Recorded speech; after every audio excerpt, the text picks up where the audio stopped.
महालक्ष्मीपुरम नाम के गांव में हर मंगलवार को दो लाशें मिलती हैं और पूरा गांव इसी उलझन को सुलझाने में लगा है कि आखिर लाशें आ कहां से रही हैं और इन्हें मार कौन रहा है। तो यहीं से शुरू होती है हमारी आज की कहानी, जिसका नाम है मंगलवारम। कहानी को पूरा समझने के लिए वीडियो को एंड तक जरूर देखें। मैं आपको यकीन दिलाता हूँ आपको बहुत मजा आएगा। और अगर आप चैनल पर नए हैं तो सब्सक्राइब करना बिल्कुल ना भूलें। तो आइए चलते हैं वापस कहानी की तरफ।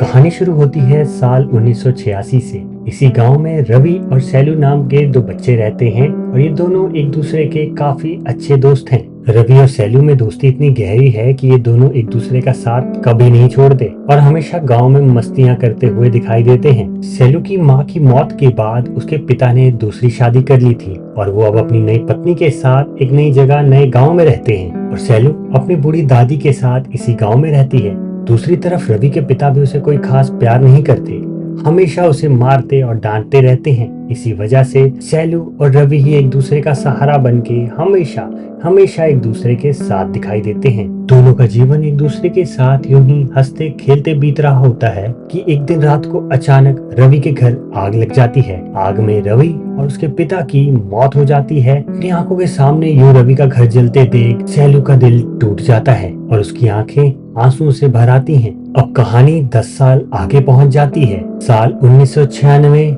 और महालक्ष्मीपुरम गांव अभी भी वैसा ही है। एक दीवार के पास बहुत सारे गांव वालों की भीड़ लगी हुई है। दूर से देख के ऐसा लग रहा है मानो वो दीवार पे कुछ देख रहे हों। अब काशी राजू और पुली राजू उसी रास्ते से निकल रहे हैं और गांव वालों की इतनी भीड़ को देख के वो वहाँ रुक जाते हैं। आगे चलकर काशी राजू उस दीवार को देखने की कोशिश करता है जिसकी तरफ सारे गाँव वालों ने मुँह करके रखा है। दीवार में बड़े बड़े अक्षरों में एक मैसेज लिखा है जिसे पढ़ के काशी राजू की आंखें फटी की फटी रह जाती हैं। इतने में वहाँ डैनियल पहुंच जाता है जिसे पढ़ना लिखना नहीं आता।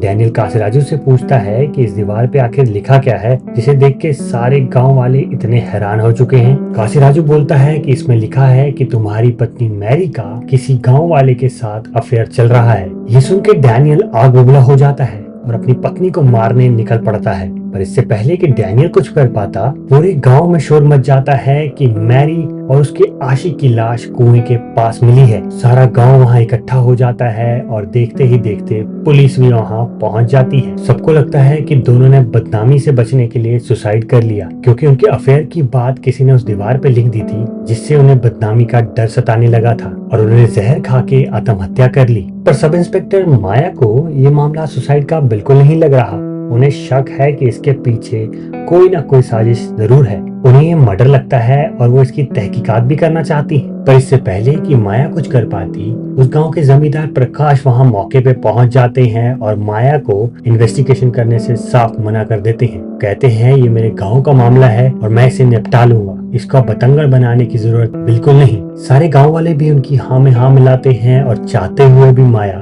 कुछ नहीं कर पाती।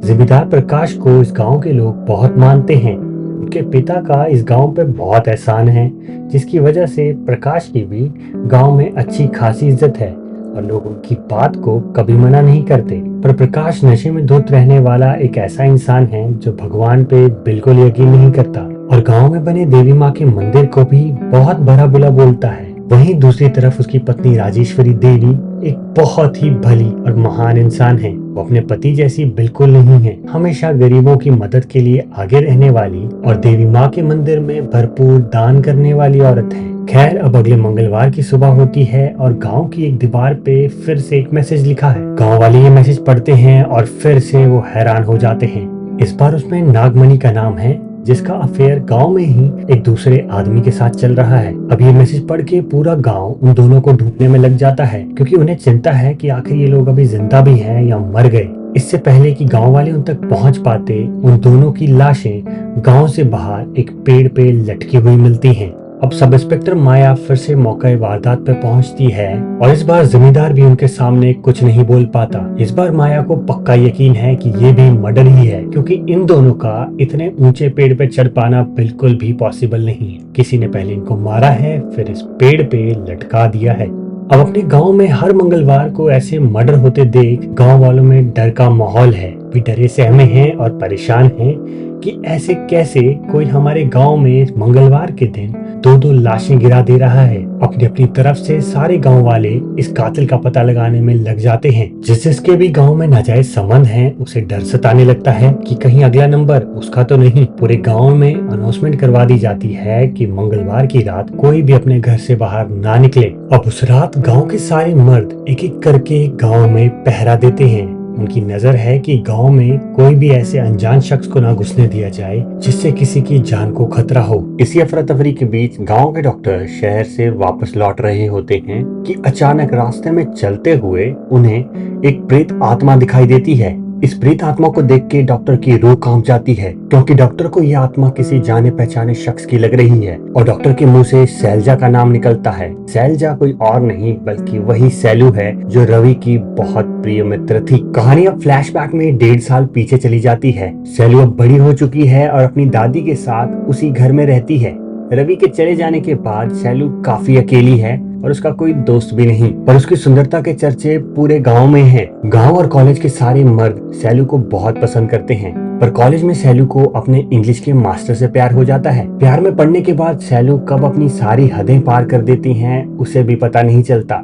प्यार चीज ही ऐसी है। दोनों एक दूसरे के साथ काफी खुश हैं और उनका रिश्ता काफी अच्छा चल रहा है। पर एक दिन मास्टर जी कॉलेज नहीं आते। पता करने के लिए सैलू उनके घर जाती है, जहां उसे खबर मिलती है कि मास्टर जी की शादी हो चुकी है। अपनी आंखों के सामने अपने प्यार को किसी और के साथ शादी करते हुए देख सैलू टूट जाती है। उसकी आंखें आंसुओं से भर जाती हैं और उसका दिल चकनाचूर हो जाता है। घर पहुंचते ही उसे पता चलता है कि उसकी दादी माँ भी रात को नींद में चल बसी। अब इस दुनिया में सैलू का कोई नहीं जिसे वो दिल से प्यार कर पाए और उसे अपना कह सके। इन सब के कारण सैलू अपना मानसिक संतुलन खो देती है। अपनी भावनाओं को ना कंट्रोल कर पाने की वजह से वो हर किसी के साथ संबंध बनाने लगती है। उसे भी समझ नहीं आ रहा कि आखिर उसके साथ हो क्या रहा है। उसकी सेक्सुअल डिजायर उसके बस में नहीं। वह कई बार कोशिश भी करती है अपने आप को रोकने की, पर ना चाहते हुए भी उससे ये सब कुछ हो ही जाता है। वो अपने आप को मारती पीटती और कई तरह की सजाएं देती, पर फिर भी के हाथ में कुछ नहीं है। उसकी हालत को ना समझते हुए पूरा गांव उसे एक बाजारू औरत की तरह देखता है। कोई उसकी इज्जत नहीं करता, बल्कि हर कोई उसकी मजबूरी का फायदा उठाना चाहता है। और एक दिन गांव के कुछ लोग जमींदार के पास उसकी कंप्लेन करने पहुंचते हैं। वो चाहते हैं कि सैलू को इस गांव से दूर भगा दिया जाए, क्योंकि वो इस गांव का नाम खराब कर रही है। और फिर सारे लोग मिलके सैलू को गांव से मार मार के भगा देते हैं। और अगले दिन गांव के कुएं में सैलू की लाश मिलती है। बदनामी से परेशान होके सैलू ने आत्महत्या कर ली थी और अभी डॉक्टर साहब को उसी सैलू की उन्हीं कपड़ों में आत्मा दिखाई दे रही है। खैर, कहानी फ्लैशबैक से बाहर आती है और गांव वाले